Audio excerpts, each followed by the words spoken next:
On Otherworld, Merlin and Roma, who were drastically different from the kindly ancient wizard and the respectable court prince as Brian had believed them to be, got busy in resurrecting Brian in both body and soul, literally from a rag, a bone, and a lock of hair. During their work and discussion, it became clear that Merlin had shaped and manipulated Brian Braddock all his life for a certain purpose, trying to create a champion whose soul stood on the borderland of both science and the supernatural.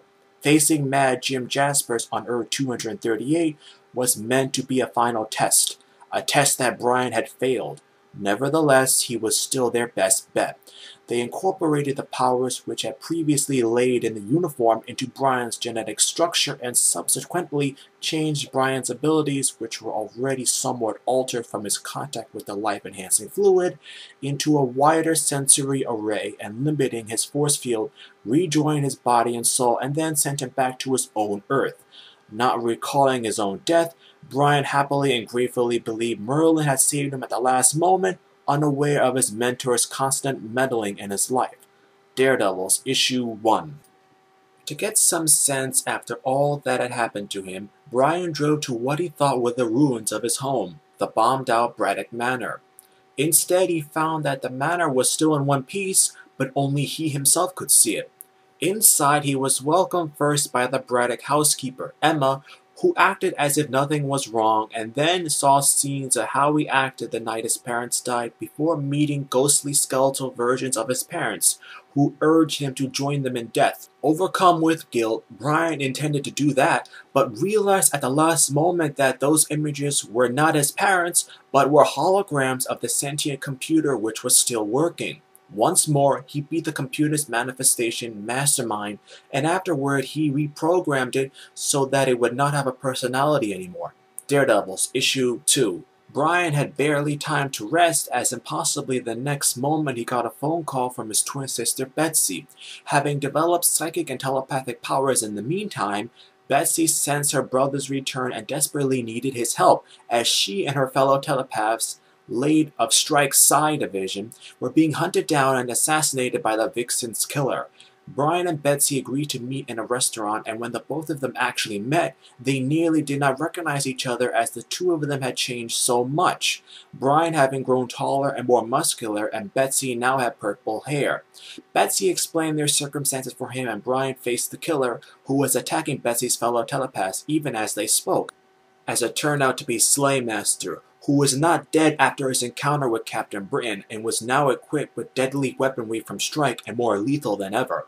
But with the help of the telepaths, Captain Britain managed to beat him in a fight and leave him for the police. He invited Betsy and her friends to take up residence in Braddock Manor.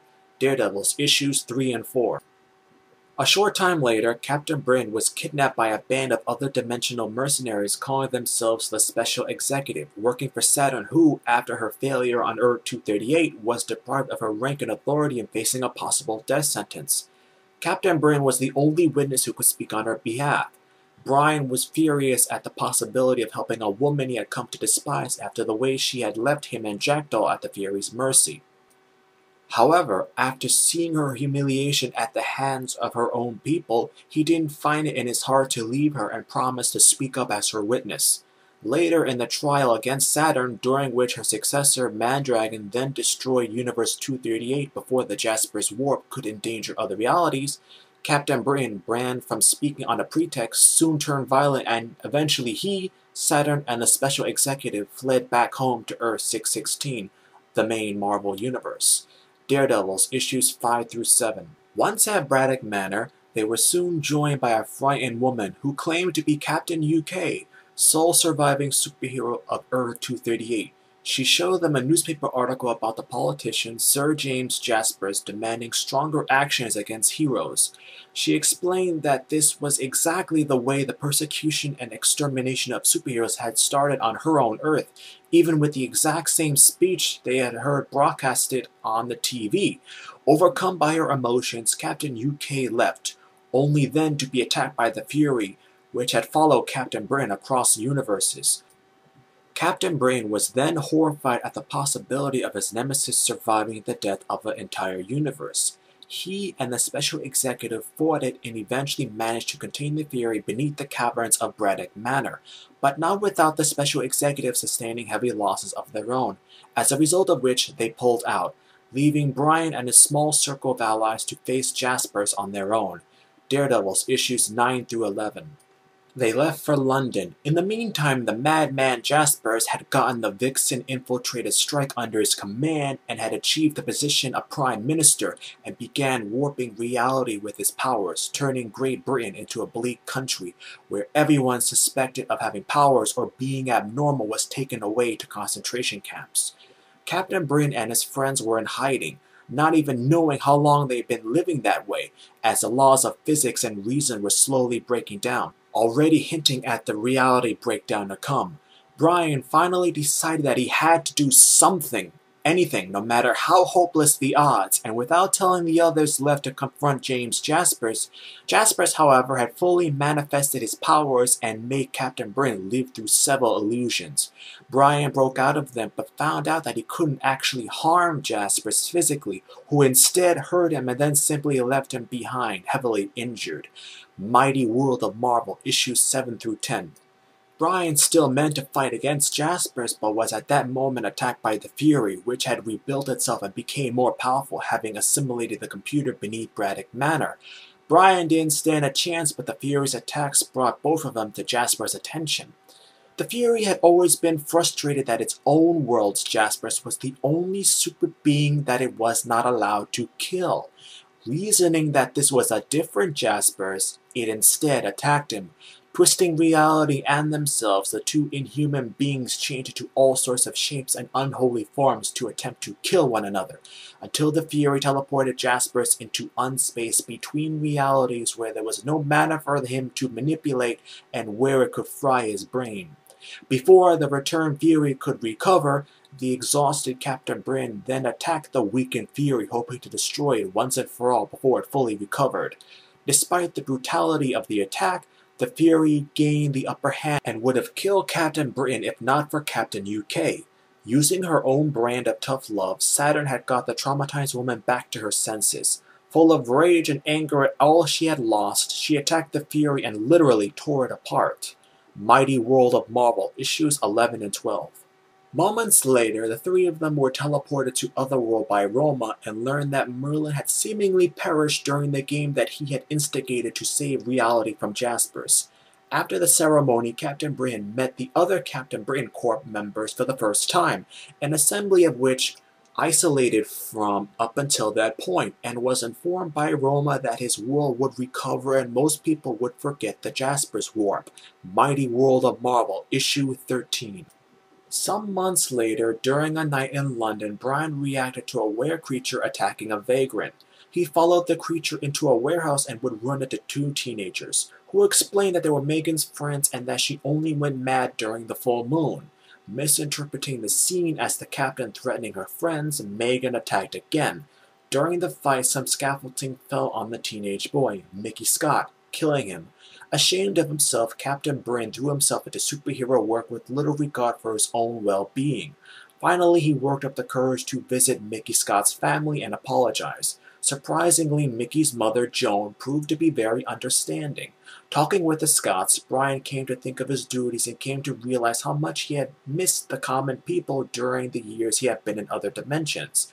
They were joined by Megan, who had also come to apologize, and Captain Britain invited her to come with her to his headquarters, offering to aid in her search for her family. They were joined there by Betsy and her friend Allison. Changing the hologram of Braddock Manor, Captain Britain made the priority of having the mansion rebuilt, intending to officially start his life as Brian Braddock again.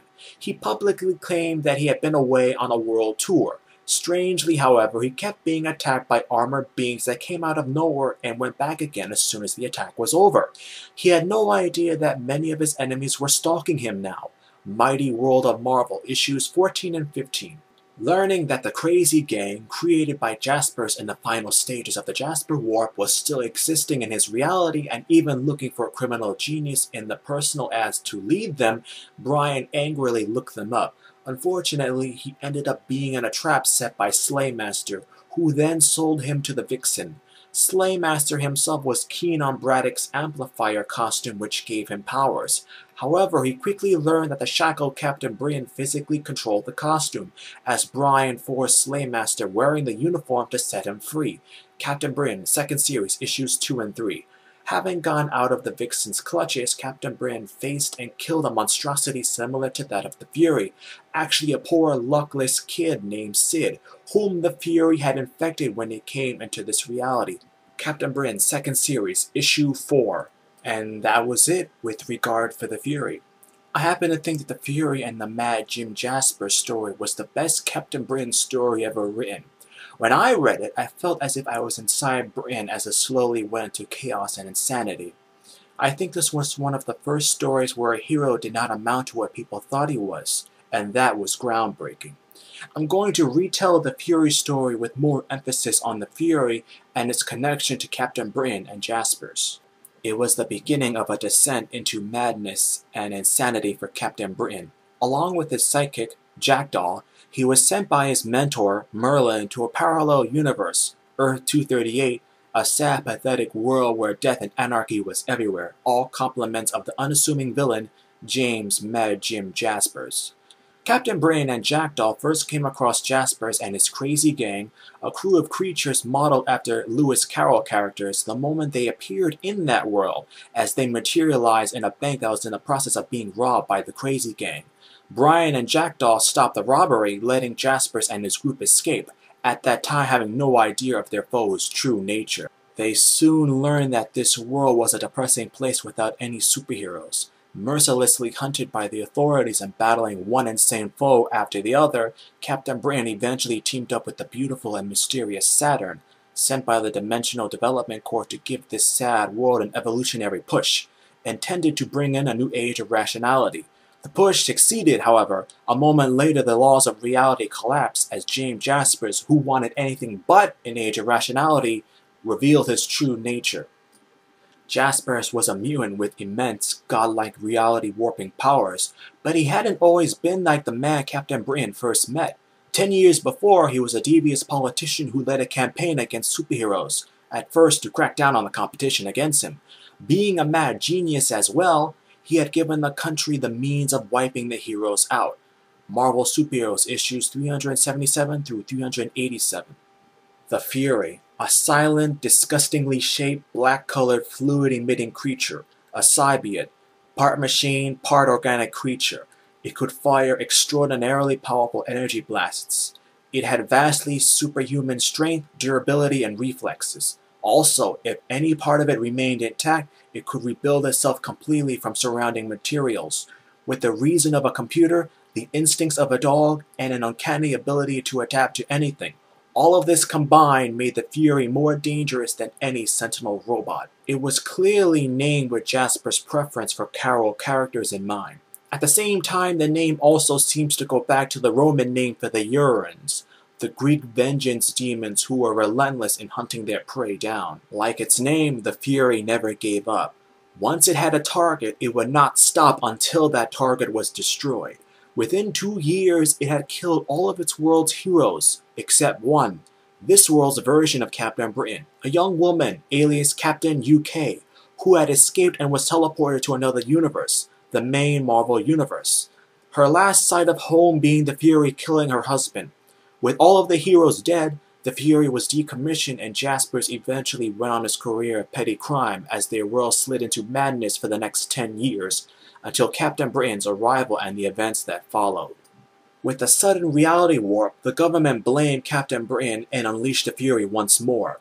It was soon obvious that the Captain was no match for it, as it killed first Jackdaw and eventually, as he fled from Jasper's madness, over Captain UK's open grave, Captain Britain himself was killed.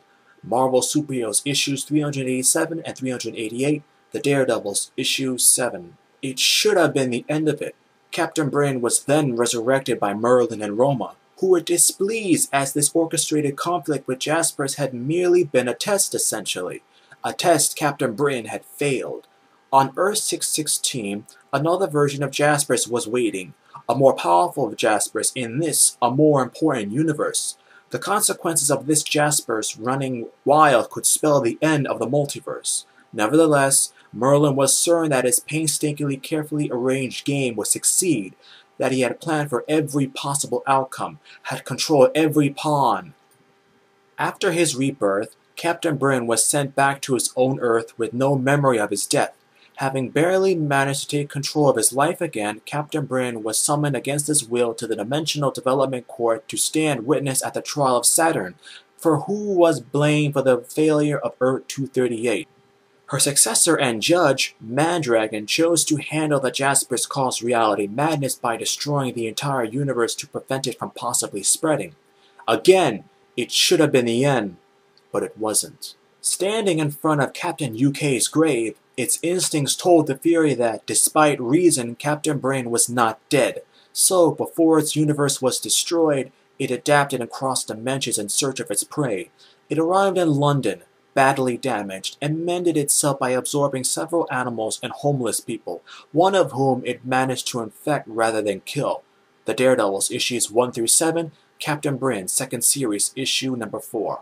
Having returned from the Dimensional Development Court with the fugitive Saturn and the Special Executive, a group of interdimensional mercenaries with him, Captain Britain was visited by a frightened woman named Linda McQuillan, alias Captain UK, who informed him of the political situation and that James Jaspers was rallying against superheroes, just the way it had started in her own world. This world's Jaspers intended to do that and more. While fueling the public's opinion, he also made a deal with the Vixen, the mob leader, who had secretly taken over Strike recently, which was the British equivalent to S.H.I.E.L.D., to get ready to round up all the superhumans. On Otherworld, Merlin and his daughter Roma prepared themselves for a unique game of chess, one that would decide the fate of the multiverse as they knew it. All the involved players had been brought into place, each of them represented with a small figure on their board. Roma didn't want to take part, but Merlin ordered her to do so anyway. Back on Earth, while the two captains were still discussing the situation, the two psychics, Betsy Braddock and Cobweb of the Special Executive, were receiving visions of impending death. While Cobweb went into spasms over the sudden appearance of a dark figure she hadn't foreseen, Betsy received a clearer vision of superpowered people being tortured and killed in concentration camps. To Betsy's shock and horror, she was among them as well. For the frustrated Linda McQuillan, it was all too much for her to take, and not wanting to see everyone die again, she left Braddock Manor, only to run into the arms of the Fury who had arrived in this reality. Remembering Captain UK as its secondary goal, the one superhuman from Earth 238 that had gotten away, the Fury immediately fired a lethal blast at her. On Otherworld, a horrified Merlin saw this. Something he did not count on appeared on his chessboard as well. He managed to protect Captain UK from the Fury's blast by directly intervening, protecting the chess pawn that represented her in his game with his own hands. Though this action had scarred him, as with this new arrival his carefully orchestrated game was spinning out of control, as now anything could happen. A frightened Captain Britain and the Special Executive arrived to help. The Fury killed several members of this group though, and would have likely killed them all had not for the reclusive executive member Zedegeist joined the fight. Being completely intangible if he wished, he distracted the Fury long enough so that Captain Britain and Fascination could smash it into the ground, effectively burying it in the caverns beneath Braddock Manor. The Special Executive left to mourn their losses while Captain Britain, Saturn, and the other humans left for London, hoping to do something about Jaspers. The Daredevils, issues 8 through 11. This turned out to be useless as reality, past and future, cause and effect, the very rules of reality and physics were already starting to warp. Living in fear and hiding, the heroes no longer knew how long they had been doing this. Days, weeks, months, years. Somehow Jaspers had been elected Prime Minister, set up a dictatorship, and had all potential superhumans shipped into concentration camps. When the Vixen and her goons tried to confront Jaspers about this, feeling that he had gone too far, he turned on them as well, changing her guards into strange creatures and the Vixen herself into a real fox. Reality around Jaspers wasn't just being warped anymore, it was breaking down, as impossible things started to happen and nightmares actually came to life. At the same time, Captain Britain left his friends intent on doing something, anything about Jaspers, no matter how useless that attempt might be. Shortly afterwards, all of his friends, with the exception of Saturn and Captain UK, were either captured or killed. Before, back at Braddock Manor, some of Jasper's soldiers, the Beetles, had been sent to the manor looking for superhumans. Instead, they found the Fury. Having absorbed part of the sophisticated computer system under the Braddock Manor, it had become more powerful and even more dangerous. Again, it set out in search of its target. The Mighty World of Marvel, issues 7 through 10. Captain Britain confronted the madman and found himself severely outmatched, his foe making him live through crazy illusionary scenarios. Even when he landed a hit, it was completely useless. Torturing the captain and leaving him for dead, Jasper's left to find something else to do. Bored, he created company for himself, a new version of the Crazy Gang. In the meantime, the Fury had found the badly injured Captain Britain and intended to finally kill him. One of its attacks forced him past Jasper's and his creations. The Fury and Jasper's, the two of them finally met.